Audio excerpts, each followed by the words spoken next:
রাসূলুল্লাহ সাল্লাল্লাহু আলাইহি ইসলামের বয়স যখন ৪০ বছর, তখন কি, কি ঘটনা ঘটে সেইটা নিয়ে ইনশাআল্লাহ আজকে আমরা আলোচনা করব। আমরা জানি রাসূলুল্লাহ সাল্লাল্লাহু আলাইহি ওয়াসাল্লাম ৪০ বছর বয়সে নবুয়ত লাভ করেন। ৪০ বছর বয়সে নবুয়ত লাভ করলেও রাসূলুল্লাহ সাল্লাল্লাহু আলাইহি ওয়াসাল্লাম এর ৬ মাস আগ থেকে উনি সত্য স্বপ্ন দেখতেন। সত্য স্বপ্ন হলো রাসূলুল্লাহ সাল্লাল্লাহু আলাইহি ওয়াসাল্লাম রাতের বেলা যে স্বপ্ন দেখতেন, সকাল হলে দেখতে সেই স্বপ্নটা বাস্তবায়ন হয়। রাতের বেলা হয়তো উনি এমন একটা ঘটনা দেখতেন, সকাল হলে দেখতেন সেই ঘটনাটা এইরকম হুবহু সেইরকম ঘটনা ঘটতেছে। তার মানে এটাই হলো সত্য স্বপ্ন। এবং এই স্বপ্নটা ১ বার ২ বার এরকম না। উনি অসংখ্যবার এই সবগুলো এরকম স্বপ্ন দেখেন। যে রাতের বেলা উনি যে সিনারিওটা দেখতেন, সকালবেলা দেখতেন সেটার বাস্তবায়ন। রাসূলুল্লাহ সাল্লাল্লাহু আলাইহি ওয়াসাল্লাম এইরকম একটা দিন যখন উনি হেরা গুহায় ছিলেন, হেরা গুহার থাকা অবস্থায় উনার কাছে জিবরাইল আলাইহিস সালাম আসেন এবং উনাকে ইকরা পড়তে বলেন। তো জিবরাইল আলাইহিস সালাম উনাকে কয়েকবার পড়তে বলেন। কিন্তু রাসূলুল্লাহ সাল্লাল্লাহু আলাইহি ওয়াসাল্লামের কাছে সেই অভিজ্ঞতাটা আসলে একটা ভয়ংকর একটা অভিজ্ঞতা এবং উনি ওই মুহূর্তে একটু ভয়ও পান। সেটা আমরা পরবর্তী যে রাসূলুল্লাহ সাল্লাল্লাহু আলাইহি ওয়াসাল্লাম যে রিঅ্যাকশন গুলা করেন, পরবর্তীতে উনি উনার ওয়াইফ খাদিজা রাদিয়াল্লাহু আনহার কাছে যে যান, এই ঘটনা থেকে আমরা দেখতে পাই যে ওই সময়টা উনার কাছে কেমন ছিল। তো হঠাৎ করে একজন ফেরেশতা এসে উনাকে যখন পড়তে বলেন, তখন উনি একটু ভয় পেয়ে যান এবং ৩ বার বলার পর পরবর্তীতে রাসূলুল্লাহ সাল্লাল্লাহু আলাইহি ওয়াসাল্লাম যখন পুরো আয়াতটা বলা হয়, তখন উনি পড়েন।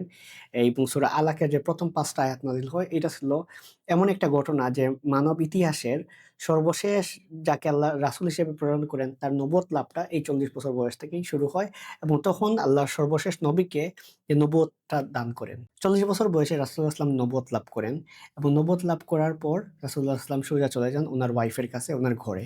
ঘরে যাওয়ার পর উনি একটা ওয়ার্ড বলেন, "জাম্মিলুনি", অর্থাৎ আমাকে চাদর আবৃত করো, আমাকে চাদর আবৃত করো। অর্থাৎ রাসূলুল্লাহ সাল্লাল্লাহু আলাইহি ওয়াসাল্লাম এই মুহূর্তে এতটা ভয় পেয়ে যান, এমন ওই সময়ের ওই ইনসিডেন্টটার ফলে যে উনি উনার ওয়াইফের কাছে গিয়ে বলেন, খাদিজা রাদিয়াল্লাহু আনহার কাছে গিয়ে বলেন, "আমাকে চাদর দ্বারা আবৃত করো।" এবং এই সময়ে রাসূলুল্লাহ সাল্লাল্লাহু আলাইহি ওয়াসাল্লাম জীবনের আশঙ্কা করেন যে উনার সাথে কি এমন একটা অভিজ্ঞতা হলো, সেই অভিজ্ঞতার সাথে উনি used to না এবং জীবনের ১ম এমন একটা অভিজ্ঞতা। এবং ওই সময়ের ওই কালচারে এরকম কেউ নবী হয় নাই। অর্থাৎ রাসূলুল্লাহ সাল্লাল্লাহু আলাইহি ওয়াসাল্লাম যে সময় ছিলেন, ওই সময় কিন্তু আশেপাশে এরকম নবী হওয়ার ঘটনা কিন্তু নাই। আশেপাশের হিস্ট্রিতে ওই সময়টাতে। তার মানে ওই সময়ের যে ঘটনার হিসাবে রাসূলুল্লাহ সাল্লাল্লাহু আলাইহি ওয়াসাল্লাম যে ভয় পাওয়াটা খুবই স্বাভাবিক ছিল এবং উনি ভয় পাওয়ার পর যে রিঅ্যাকশনটা করেন সেটাও খুব স্বাভাবিক ছিল। রাসূলুল্লাহ সাল্লাল্লাহু আলাইহি ওয়াসাল্লাম তার ওয়াইফ খাদিজা রাদিয়াল্লাহু আনহার কাছে যাওয়ার পর উনার জীবনের আশঙ্কা করেন যে আমার মনে হয় কিছু একটা আমার সাথে হয়ে গেছে।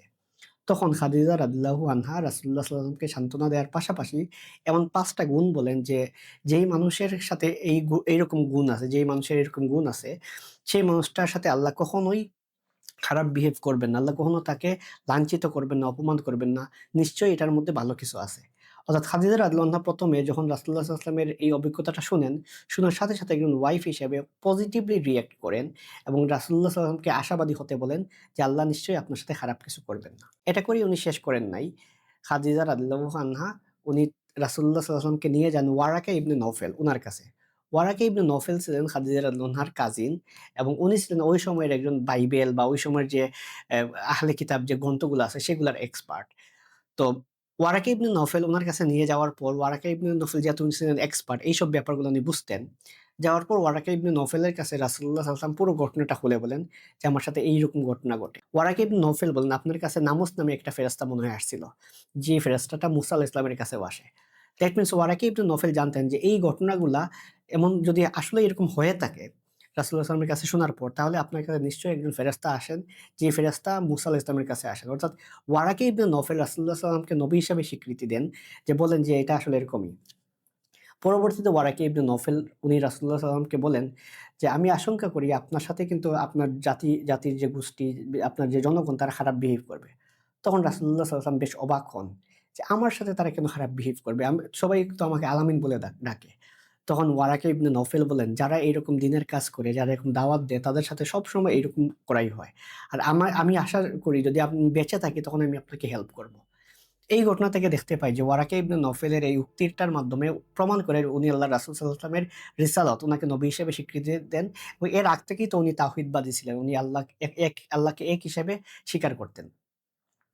আমরা যে ওয়ারাক ইবনে নওফেলের যে স্টোরিটা দেখলাম, এখান থেকে দেখি খাদিজা রাদিয়াল্লাহু আনহুর তত্ত্বাবধানে উনার হেল্পের মাধ্যমেই উনি ওয়ারাক ইবনে নওফেল তার কাছে যান এবং যাওয়ার পর থেকে রাসূলুল্লাহ সাল্লাল্লাহু আলাইহি ওয়াসাল্লাম যে উনার মধ্যে একটা কনফিডেন্স আসে এবং এটাও যে আমরা দেখি যে ওয়ারাক ইবনে নওফেলের এই স্টোরিটা এটার একটা প্রমাণ। তার মানে আল্লাহ রাসূল সাল্লাল্লাহু আলাইহি ওয়াসাল্লাম নবুয়ত লাভ করার পর ১ম এ উনাকে স্বীকৃতি দেন খাদিজা রাদিয়াল্লাহু আনহা, তারপর হলো গিয়ে দেন ওয়ারাক ইবনে নওফেল। তো এখান থেকে কিন্তু একটা ক্লাসিফিকেশন করা হয় যে রাসূলুল্লাহ সাল্লাল্লাহু আলাইহি ওয়াসাল্লামের স্বীকৃতি দেন কারা ইসলাম গ্রহণ করেন। তো সেই ক্ষেত্রে যে জিনিসটা হিস্ট্রিটা বলা হয়, সর্বপ্রথম ইসলাম গ্রহণ করেন উনার ওয়াইফ খাদিজা রাদিয়াল্লাহু আনহা।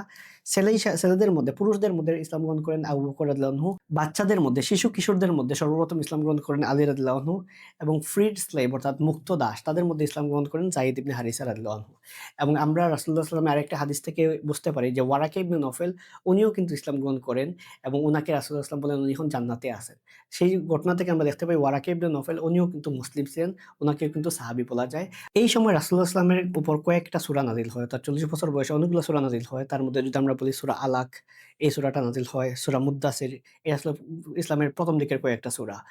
এবং এই সময় রাসূলুল্লাহ সাল্লাল্লাহু আলাইহি ওয়াসাল্লাম অনেকগুলা বিধান শিখান। তার মধ্যে নামাজের বিধান, অজুর বিধান এগুলা শেখেন।